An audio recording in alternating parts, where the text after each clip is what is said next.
할렐루야. 네. 오늘은 여러분 아시는 대로 우리 예배 마치고 또 간증 또 세례식이 있어서 오늘은 아주 간단하게 말씀을 나누려고 합니다. 오늘 우리가 읽은 성경 말씀은 너무나 잘 아는 대로 사도들이 성령 충만한 이후에 베드로가 사람들에게 복음을 전할 때 그 말씀을 듣고 사람들이 그럼 우리가 어찌할꼬 무엇을 어떻게 해야 할까요? 라고 물을 때 그때 베드로가 사람들에게 이야기한 것이 오늘 2장 8절에 있는 핵심 내용이죠. 그래서 어떻게 보면 우리가 하나님을 믿는 신앙의 과정이라 이렇게 얘기할 수도 있을 텐데 그 내용을 보면 너희가 먼저 뭐하여? 네, 회개하여 그리고 각각 예수 그리스도의 이름으로 무엇을 받고 세례를 받고 그 다음에 무엇을 받습니까? 죄 사함을 받으라. 그리하면 무엇을 선물로 받는다고 말씀하고 있죠? 네, 성령의 선물을 받을 것이다 이렇게 말씀하고 있습니다. 이것이 우리가 신앙생활하며 믿음으로 믿음의 길로 나아가는 과정이라 이렇게 얘기할 수 있을 텐데요. 근데 이 세례가 굉장히 중요한 것은 여러분 예수님도 이 땅에 오셔서 세례를 받으셨나요? 안 받으셨나요? 예, 여러분 아시는 대로 예수님도 세례를 받으셨어요.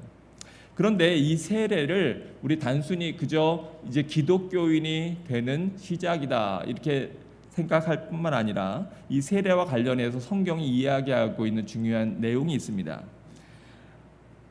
마가복음 1장에 보면 세례 요한이 광야에서 사람들에게 천국이 가까웠느니라 회개하라 천국이 가까웠느니라 선포하면서 사람들에게 세례를 베풀지 않습니까? 근데 그 세례에 대한 기록이 다음과 같이 되어 있는 걸 볼 수 있어요. 마가복음 1장 4절에 보면 이렇게 되어 있습니다. 세례 요한이 광야에 이르러 죄 사함을 받게 하는 회개의 세례를 전파하니 온 유대 지방과 예루살렘 사람이 다 나아가 자기 죄를 자복하고 요단강에서 그에게 세례를 받더라. 아까 우리가 사도행전 2장 38절에서 내용을 볼 때 여기 세례와 관련하여서 나오는 두 가지 단어들이 더 있는데 그게 뭡니까? 바로 회개와 죄사함이라고 하는 거예요. 리펜턴스하고 forgiveness가 바로 이 baptism이라고 하는 것에 함께 쌓여 있는데 지금 우리가 본 마가복음 1장 4절에도 역시 보면은 죄 사함을 받게 하는 회개의 세례라 이렇게 말씀하고 있어요. 그래서 세례는 세례 혼자서가 아니 단독으로 되어 있는 것이 아니라 바로 그 세례와 함께 더불어서 무엇이 함께 따라오지요? 네, 바로 회개라고 하는 것 그리고 그 회개에 대한 죄 사함이 덧붙여져 있는 것을 우리가 성경의 말씀을 통해서 알 수 있습니다. 그러면 우리가 하나님 앞에 세례를 받기 전에 어떤 회개를 해야 할까? 목사님 우리가 날마다 죄인인데 매일매일 회개하는 게 당연한 것 아닙니까? 맞습니다. 사실 우리는 매일매일 아침에 눈 뜨고 주님 앞에 나아가면서 회개해야 되는 존재들입니다. 그런데 그 회개들 가운데서도 가장 중요한 회개가 있어요. 부모에게는 가장 사랑하는 대상이 누굴까 얘기해 보면 물론 자기 자신이다 이렇게 얘기하는 분들도 있을 수 있겠지만 많은 분들이 내 자녀입니다, 내 딸입니다, 내 아들입니다 이렇게 얘기할 것입니다. 자녀들이 살아가면서 많은 죄들을 짓지요. 많은 잘못들을 합니다. 도둑질을 하기도 하고 거짓말을 하기도 하고 일상에 살면서 여러 가지 죄들을 짓습니다. 그런데 부모는 그거에 대해서 다 용서할 준비가 다 되어 있어요. 그런데 가장 부모의 마음을 아프게 하는 것, 가장 부모의 마음에 큰 상처를 내는 것이 어떤 것일까 생각해 보면 바로 그 부모를 부모로 인정하지 않는 죄. 그 부모를 부모로 인정하지 않을 때에 그것은 관계가 단절되기 때문에 그 어떤 자녀가 저지르는 잘못보다도 너무나 큰 아픔과 상처를 그 부모에게 줄 수밖에 없는 것이죠. 그런데 바로 우리가 이 세상을 살아가면서 우리를 창조하시고 우리를 만드시고 우리와 함께 하시고 우리를 보살피시고 돌보시고 있는 바로 하나님 아버지 우리 하늘 아버지에 대해서 우리가 지을 수 있는 가장 큰 죄가 뭘까? 가장 큰 잘못이 뭘까? 바로 그것은 하나님을 하나님으로 인정하지 않는 것이라고 하는 사실이에요.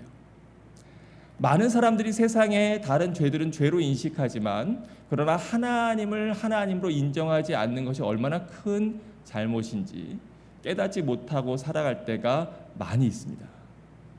세례라고 하는 것은 뭐냐? 바로 이 세례에는 당연히 회개가 따라와야 되는데 우리가 당연히 일상의 많은 죄들에 대한 회개도 해야 되지만 가장 궁극적으로는 내가 지금까지 살아오면서 하나님을 하나님으로 인정하지 않았던 죄, 하나님이 누구신지를 알지 못했던 사실, 하나님을 바로 나의 영적 아버지로 내가 고백하지 않았던 것에 대해서 우리는 심각한 회개를 해야 된다고 하는 사실입니다.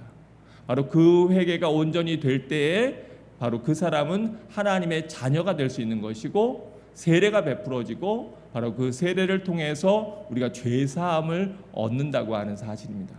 여러분 이것이 얼마나 감사하고 기쁜 일입니까? 제가 예전에 목회할 때 저희 교회에 오랫동안 신앙생활을 하면서도 세례를 받지 않으시는 분이 계셨어요. 그래서 제가 선생님 왜 이렇게 교회는 출석하시고 예배는 드리면서도 세례를 받지 않으십니까? 그랬더니 목사님 저는요 아직도 멀었습니다. 제가 아직도 여전히 많은 죄를 짓고 또 많은 잘못을 하고 삽니다. 저는 아직 세례받을 자격이 되지 못한다고 생각합니다. 참 어떻게 보면 양심적이고 또 인생을 바르게 살아가려고 하고 또 참 똑바른 분이다. 우리가 이렇게 생각할 수도 있지만 그러나 우리가 다시 한번 생각해 보면 사실 세례라고 하는 것은 신앙의 완성이 아니라 가장 기초적인 그 신앙의 시작이라고 하는 사실입니다. 물론 뭐 안 받는 것보다 당연히 받는 게 훨씬 낫지 이런 가벼운 마음으로 그냥 별 생각 없이 세례를 받는 것도 합당한 것이 아니겠지만 그러나 내가 정말로 깨끗해지면 내가 죄가 다 없어지면 그러면 내가 세례를 받겠다라고 생각한다면 과연 그 날이 올까? 과연 하나님 앞에 하나님을 내가 내 아버지라고 고백할 수 있는 그날이 우리 삶에 있을까? 우리가 다 자격을 갖추어서 부모가 되고 자격이 되었기 때문에 어떤 위치에 되어지는 건 아니지 않습니까? 저도 저 자신을 생각해 보면 지금은 그래도 목회를 하면서 조금 철이 들고 나아졌지만 저는 일찍 선교사로 나가기 때문에 일찍 목사 안수를 받았거든요. 20대 후반에 목사 안수를 받았는데 그때 생각해 보면 얼마나 철부지였는지 얼마나 부족함이 많았는지 그럼에도 불구하고 하나님께서 저를 긍휼히 여기시고 또 은혜를 주셔서 사명을 감당케 하시고 여기까지 오게 하신 것을 보면 하나님의 은혜가 얼마나 큰가 이렇게 생각해 봅니다. 우리 가운데 누구도 자격이 있어서 세례를 받을 수 있는 사람은 없습니다. 다만 하나 바로 우리 주님께서 우리를 부르셨기 때문에 그래서 우리는 주님 앞에 나아가는 것입니다. 오늘 사도행전 2장 39절에 보면 바로 이렇게 회개하여 예수님의 이름으로 세례를 받고 죄사함을 얻을 때에 성령의 선물을 받는 사람들이 바로 그 자리에 2000년 전에 그 자리에 있었던 사람들뿐만 아니라 우리 주님께서 부르신 모든 사람들 여기 성경에 보면 The Lord our God will call 바로 하나님이 부르시는 그 모든 사람들에게 해당되는 말씀이다라고 이야기하고 있는데 이 약속은 너희와 너희 자녀와 모든 먼데 사람 곧 주 우리 하나님이 얼마든지 부르시는 자들에게 하신 것이라. 바로 우리가 세례를 받을 수 있는 것도 하나님께서 우리를 부르셨기 때문에 우리를 자녀 삼으셨기 때문에 우리가 이 세례의 자리에 참여하고 은혜를 누릴 수 있는 것이다 이렇게 생각해 보게 됩니다. 저는 오늘 이렇게 우리 효정자매와 또 로희와 로미가 함께 세례를 받는 이 날이 얼마나 감격스럽고 기쁜지 제가 사실은 밤잠을 설쳤습니다.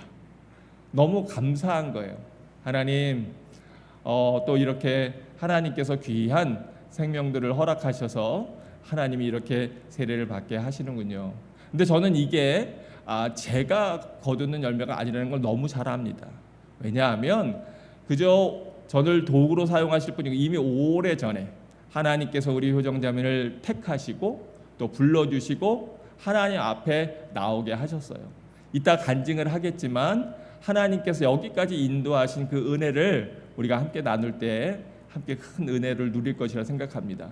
고백하기는 전에도 그런 기회들이 있었는데 somehow 그것이 이루어지지 않다가 바로 오늘 이 자리에서 함께 세례를 받는 결단을 하게 되었다고 그런 고백을 할 때 하나님 참 감사합니다. 이런 마음이 저에게 크게 들었습니다. 근데 우리 효정자매가 세례 받을 때에 하나님 나라에서는 어떤 일이 벌어질까요? 여기에서는 그냥 세례 받는 것 목사님이 머리에 우리 감리교회에서는 침례뿐만 아니라 또 이렇게 수레 손으로 주는 세례를 인정하기 때문에 오늘 제가 손으로 이렇게 세례를 주지만 이 수세라고 하는데 근데 이 수세를 받을 때 이것이 아무것도 아닌 것 같지만 사실 하나님 나라에서는 어마어마하게 큰 잔치가 벌어지는 줄로 믿습니다. 우리가 잘 아는 대로 마태복음 3장에 보면 예수님께서 세례 요한에게 나오셔서 세례를 받는 장면이 나오죠. 그때 예수님께서 요한에게 나오니까 요한이 깜짝 놀라면서 아니 예수님 이게 무슨 일입니까? 제가 주님께 세례를 받아야 할 텐데 제가 어찌 주님께 세례를 베풀 수 있겠습니까? 라고 얘기할 때 예수님께서 아니다 이제 허락하라. 우리가 이와 같이 하여 모든 의를 이루는 것이 합당하니라 라고 말씀하고 있지 않습니까? 바로 이렇게 예수님께서 이 땅에 오셔서 공생의 사역을 시작하시기 전에 세례를 받으며 하나님의 자녀임을 확증하고 사람들에게 공포하고 나타내고 증거하고 그리고 그의 사역을 시작하신다는 것이 바로 하나님의 의를 이루는 귀하고 복된 일이라고 하는 것입니다. 그러면서 그때 어떤 일이 일어납니까? 예수님께서 세례를 받으실 때 하늘로부터 소리가 있어 말씀하시되 이는 사랑하는 내 아들이요 내 기뻐하는 자라. 하나님께서 얼마나 기쁘셨는지 바로 하늘에서 이러한 소리가 울려 퍼짐을 성경이 기록하고 있지 않습니까? 우리 오늘 효정자매와 또 로희와 로미가 함께 세례를 받을 때 하나님께서 이는 내 사랑하는 딸이요 내 기뻐하는 자라. 우린 귀가 어두워서 듣지 못할지 몰라도 하나님 나라에서는 바로 이와 같은 놀라운 은혜와 말씀이 선포될 줄로 믿습니다. 천국 잔치가 벌어질 줄로 믿습니다.